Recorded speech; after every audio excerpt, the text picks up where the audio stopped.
il faut dire que le recrutement n'est pas confié aux Siemens en fait. C'est la DRH qui est donc responsable pour cette activité. Et autour du DRH, il y a une commission qui a été mise en place par le ministère de l'Éducation nationale.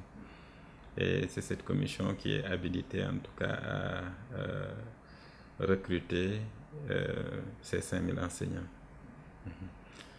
Maintenant, pour revenir sur l'historique de cette plateforme, il faut dire que tout est parti d'une instruction de M. le ministre qui nous a donc demandé de mettre en place une plateforme de recrutement parce qu'il savait que ça allait être très difficile de gérer ça manuellement.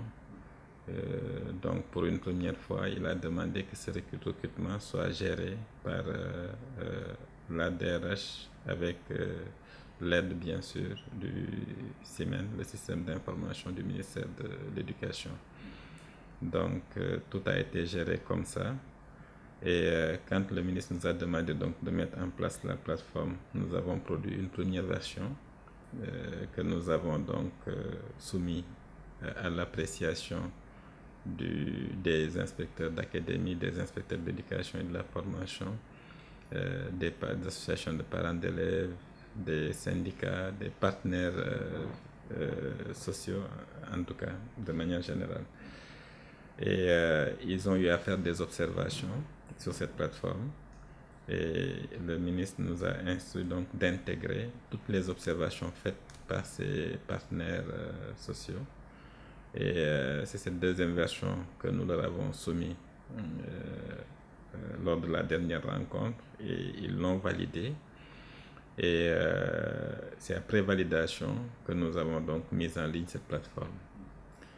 Elle a été développée ici par des développeurs du ministère de l'Éducation. Tout a été conçu sur place et nous avons mis derrière une infrastructure assez solide capable donc de supporter tout ça.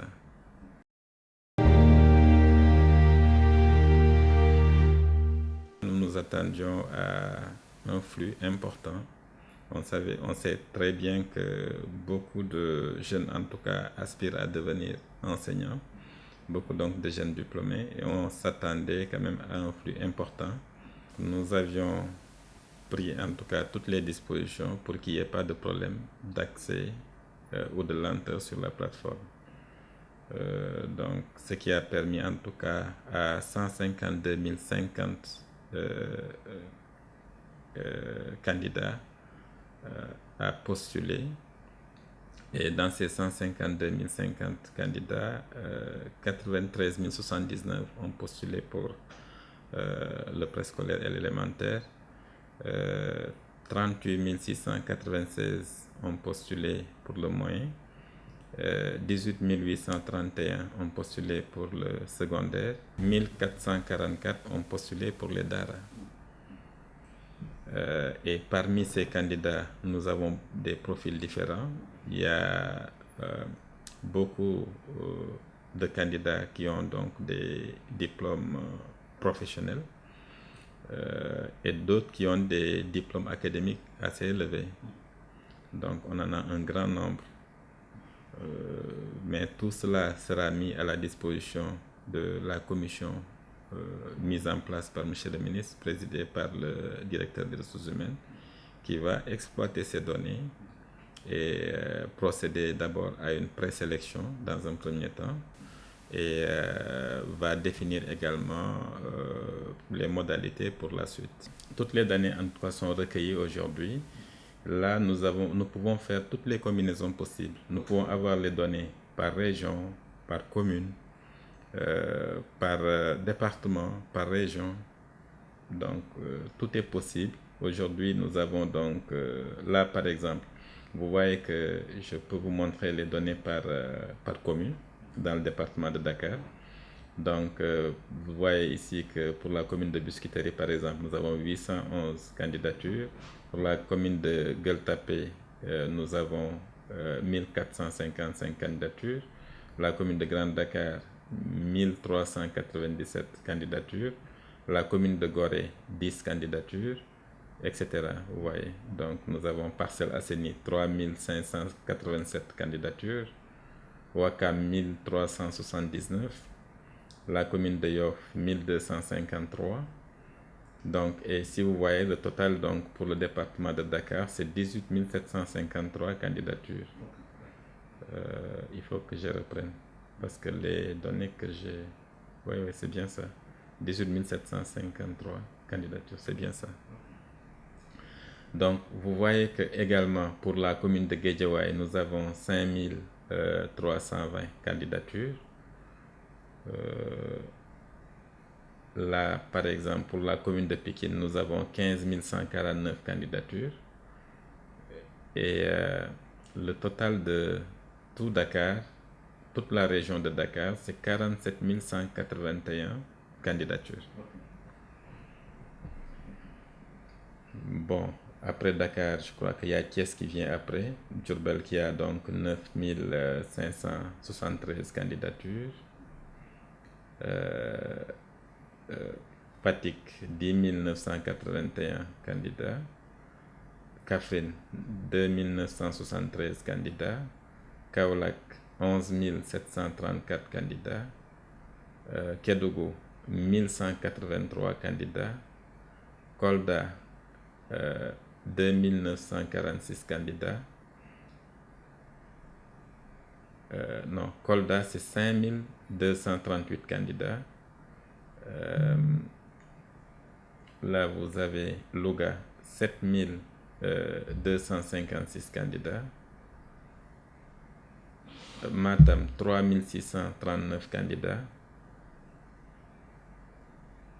Saint-Louis, 11 334 candidats. Sédhiou, nous avons 3621 candidats. Tamba, 3677 candidats. Thiès, 24 622 candidats. Ziguinchor, nous avons 8 881 candidats. Ce qui fait un total donc de 152 050 candidats. Et dans ces 152 050 candidats, il y a 63 918 femmes. On a reçu des candidatures de partout. Les candidatures nous sont venues de tous les pays pratiquement du monde. C'est des Sénégalais qui sont installés là-bas et qui ont peut-être envie de revenir servir leur pays. Donc, ils se sont inscrits et leur candidature a été bien reçue et sera étudiée comme toutes les autres candidatures. Si vous voyez donc le tableau, vous voyez ici qu'il y a 70 personnes qui se sont inscrites à partir donc du Canada. Là, vous avez 427 personnes qui se sont inscrites à partir des États-Unis. Donc, à partir de la France aussi, on a eu un nombre très important, 1102 personnes qui se sont inscrites à partir de la France. De la Mauritanie, même chose, il y a 520 personnes qui se sont inscrites à partir de la Mauritanie. D'autres qui se sont inscrits à partir de la Côte d'Ivoire. 199 qui se sont inscrits à partir de la Côte d'Ivoire. Donc, c'est dire que on a donné la possibilité à tous les Sénégalais, qu'ils soient au Sénégal ou à l'étranger, donc de postuler, donc de déposer leur candidature pour être sélectionnés comme, en tout cas, candidats potentiels pour le recrutement de ces 5000 enseignants. Donc, ça n'a pas été réservé exclusivement aux Sénégalais résidant au Sénégal, mais les Sénégalais de la diaspora aussi avaient l'opportunité donc de déposer leur candidature et ils l'ont fait à travers la plateforme depuis la France, depuis les États-Unis, depuis le Canada, etc.